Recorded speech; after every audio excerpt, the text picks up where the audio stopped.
How are you all doing? Today, Delhi is buzzing with AI.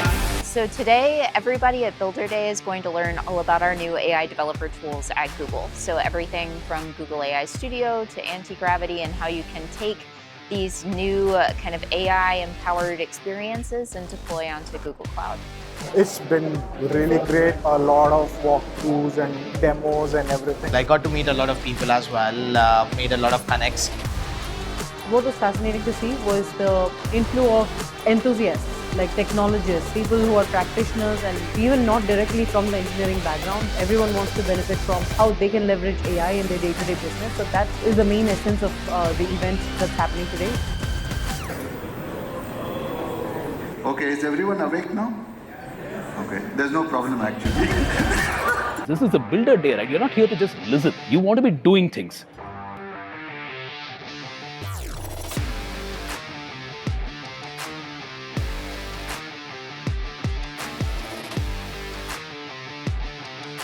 We're to a point where engineers are more managers of agents. I don't think there's any industry that is not going to have, where AI is not going to have a role. AI is everywhere.